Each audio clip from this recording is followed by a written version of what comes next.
Bonjour à tous, on se retrouve aujourd'hui sur Wheels and Driver pour essayer de vous aider à aborder vos trajets hivernaux, c'est-à-dire surtout les matériels spécifiques, pneus hiver, chaînes et style de conduite sur la neige. Donc on commence déjà par les bases, c'est-à-dire avoir une voiture en bon état, les niveaux, l'état des feux, avant-arrière, le vu être vu, le pare-brise en bon état, les essuie-glaces, et là on va passer directement aux équipements spécifiques sur la neige.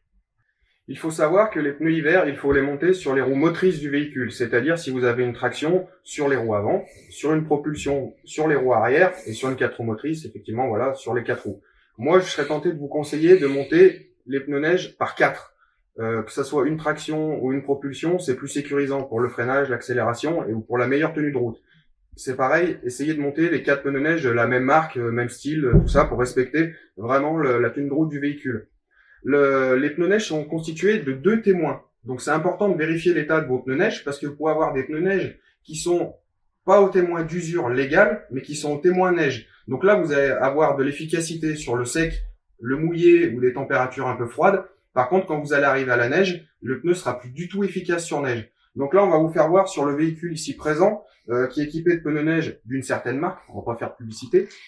Chaque marque a un style de témoin neige différent. Donc sur celui-ci, c'est simple, vous avez le témoin d'usure classique ici, donc qui est constitué comme tous les pneus sur le bord de flanc, vous avez le logo TWI, et le témoin neige qui est ce petit flocon.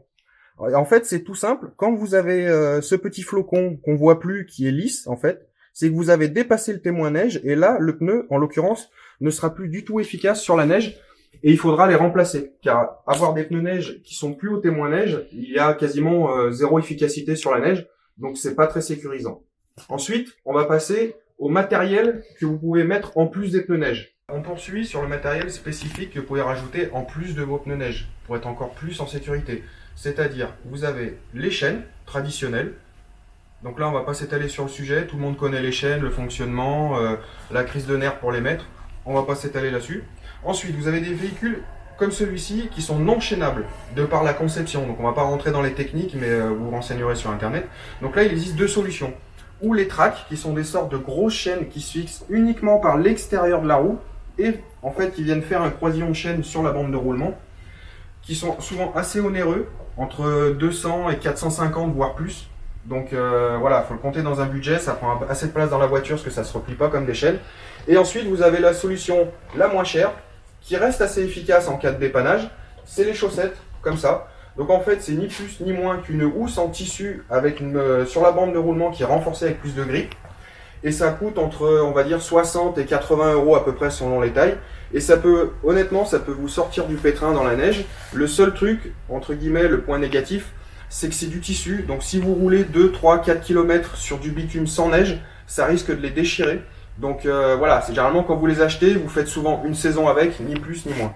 Et là maintenant on va se retrouver sur les petits conseils de conduite qu'on peut avoir sur la neige. Autre petit conseil important, n'oubliez pas de mettre votre équipement spécifique sur les roues motrices du véhicule. Sur une propulsion, si vous mettez vos chaînes ou vos chaussettes ou vos tracks sur les roues avant, il n'y aura pas d'intérêt. Je vous le dis, je vais souvent à la montagne, je le vois. Et autre chose, essayez de vous entraîner dans un endroit chaud, si vous n'avez jamais monté de chaîne ou d'équipement, dans un endroit chaud, dans votre garage, tranquillement. Parce qu'une fois que vous allez être par -5 de nuit avec des gros flocons à monter votre matériel, si vous avez déjà la technique, en 10 minutes c'est monté et il n'y a aucun problème. Sinon c'est la crise de nerfs assurée.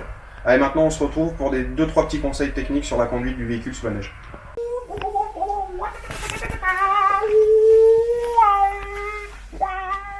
Oh, pardon, désolé. Donc on revient sur les 2-3 conseils techniques. Alors pour la conduite, on n'est pas pilote expert, mais de par l'expérience, ça fait pas mal de temps que je vais à la neige, je peux vous donner 2-3 petits conseils. Les voitures, il existe 2 styles, les boîtes automatiques, les boîtes manuelles. Sur les boîtes automatiques, ce que je vous conseille de faire, elles l'ont quasiment toutes maintenant, de passer en mode manuel. Donc ou avec les palettes, en l'occurrence comme celle-ci, ou sur votre sélecteur de vitesse, sur votre levier de vitesse, vous avez le plus, le moins. Essayez de rester, ça c'est valable pour une essence ou un diesel, sur le mi-régime. Le mi-régime tout simplement parce que ça va vous permettre d'avoir du frein moteur. En conduite sur la neige, le mot le plus important, c'est l'anticipation. C'est très important. Laissez un peu de distance de sécurité pour pouvoir anticiper. Il ne faut pas faire de gestes brusques, que ce soit sur l'accélération ou le freinage. Et se servir au maximum de son frein moteur. C'est-à-dire que quand vous allez couper les gaz, vu que vous serez à peu près à mi-régime sur votre véhicule, vous allez avoir du frein moteur, ça va vous éviter de toucher les freins, donc fatalement ça va vous éviter d'avoir un blocage des roues, même si maintenant les véhicules ont l'ABS. C'est pas bon que l'ABS s'enclenche sur la neige, ça peut vous permettre de faire dériver la voiture ou quoi que ce soit. Vous allez avoir ensuite sur les véhicules à boîte mécanique, l'embrayage en plus. Donc là, il faut bien se servir de l'embrayage, c'est-à-dire que si vous arrivez, vous êtes dans une descente sur la neige en troisième, au lieu de toucher les freins, ce que vous faites, c'est que vous embrayez, vous passez la seconde et vous relâchez votre embrayage doucement, en fait, qui va vous permettre d'avoir du frein moteur progressif.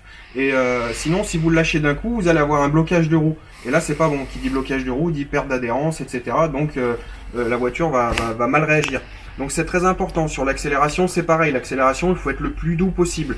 Alors, il y a deux écoles. C'est où vous faites le bourrin, c'est-à-dire vous faites patiner jusqu'à ce que les pneus fument sur la neige. Donc là, à part faire 0 mètre et ne pas avancer, ça va servir à rien du tout. Ou alors, vous essayez de chercher de la motricité. Pour chercher de la motricité, il faut essayer de faire accrocher l'embrayage sur une boîte mécanique ou sur une boîte automatique, de relâcher le frein tranquillement, que la voiture se lance. Une fois que la voiture est lancée, généralement, il n'y a plus de soucis.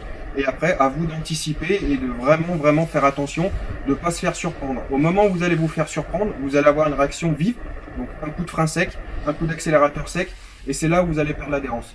Donc très important, l'anticipation. Je pense qu'on vous a donné pas mal d'informations pour être serein sur la neige. On espère que vous allez passer de bonnes fêtes, de bonnes vacances à ceux qui vont à la montagne. Et si vous trouvez un grand parking plein de neige, n'hésitez pas à nous envoyer des vidéos avec vos beaux travers.